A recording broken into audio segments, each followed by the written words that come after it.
hidup tidak pernah berjanji akan mudah, tidak pernah menandatangani kontrak bahwa semuanya akan berjalan sesuai rencana. Namun, anehnya, kita tetap terkejut saat kesulitan datang. Kita marah ketika realitas tidak tunduk pada keinginan. Kita kecewa ketika dunia tidak mengikuti skenario di kepala. Stoikisme melihat ini dengan jernih. Masalah bukanlah penderitaan utama. Penolakan kitalah terhadap kenyataan. Kita tidak menderita karena hidup sulit. Kita menderita karena hidup tidak seperti yang kita harapkan. Bayangkan, ini hujan turun. Itu netral. Tetapi pikiran berkata, ini menyebalkan. Dan tiba-tiba, penderitaan lahir. Seseorang mengkritikmu. Peristiwa itu netral. Namun, ego berbisik. Aku diserang. Dan rasa sakit muncul. Stoikisme tidak mengubah dunia. Ia mengubah cara kita melihat dunia. Karena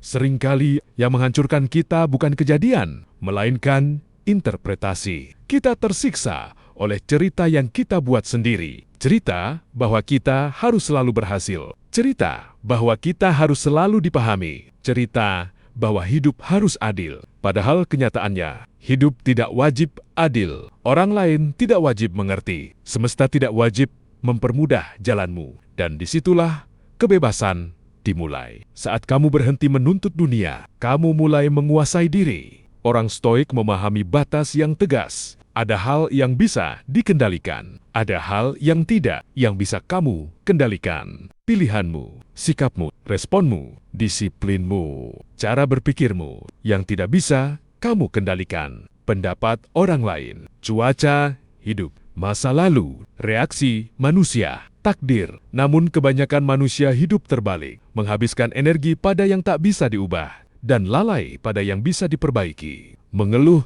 tentang keadaan, tapi menunda perubahan, menyalahkan dunia, tapi tidak menata diri. Stoikisme memotong ilusi itu dengan satu pertanyaan sederhana. Apakah ini dalam kendaliku? Jika ya, kerjakan. Jika tidak, lepaskan. Sesederhana itu, sesulit itu. Karena ego tidak suka melepaskan. Pikiran tidak suka menyerah pada realitas. Kita ingin dunia fleksibel, bukan diri kita. Padahal kekuatan sejati bukanlah memaksa keadaan, melainkan menyesuaikan diri tanpa kehilangan prinsip. Air yang tenang bukan lemah.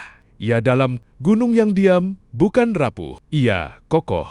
Begitu pula manusia. Mereka yang paling stabil jarang terlihat paling dramatis. Mereka yang paling kuat jarang terlihat paling berisik. Stoikisme tidak mengajarkanmu menjadi dingin. Ia mengajarkanmu menjadi tidak mudah goyah. Bukan mematikan emosi, tapi menolak diperbudak olehnya. Takut tetap ada, namun kamu tidak lumpuh. Sedih tetap datang, namun kamu tidak hancur. Kecewa tetap terasa, namun kamu tidak kehilangan arah. Karena kamu sadar, emosi adalah tamu, bukan tuan. Masalah adalah ujian, bukan identitas. Kegagalan adalah peristiwa, bukan definisi diri. Stoikisme mengajakmu berdamai dengan satu kebenaran pahit. Tidak semua hal akan berjalan baik. Tidak semua orang akan tinggal. Tidak semua usaha akan berhasil. Dan itu bukan tragedi. Itu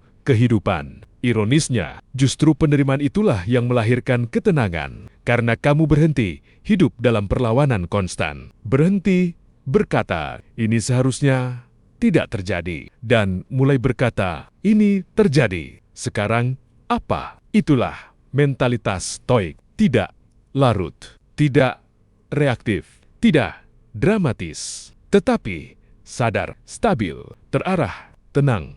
Bukan berarti pasrah. Tenang berarti terkendali. Tenang berarti kamu tidak menyerahkan kendali pikiranmu pada kejadian acak. Tenang berarti kamu tetap rasional di tengah kekacauan. Karena badai selalu datang, masalah selalu muncul, kritik selalu ada, ketidakpastian selalu nyata. Tetapi orang yang terlatih secara mental tahu, kedamaian bukan ditemukan di luar, ia dibangun di dalam. Dan tidak ada yang lebih berbahaya bagi masalah selain pikiran yang tidak panik. Ingat, ini baik-baik. Kamu tidak bisa menghentikan gelombang, tetapi kamu bisa belajar menjadi karang. Kamu tidak bisa mengontrol angin, tetapi kamu bisa mengatur layar. Kamu tidak bisa memilih semua kejadian hidup, tetapi kamu selalu bisa memilih siapa dirimu di dalamnya. Dan pada akhirnya, hidup bukan menguji seberapa keras kamu melawan, tetapi seberapa stabil kamu berdiri. Karena kekuatan terbesar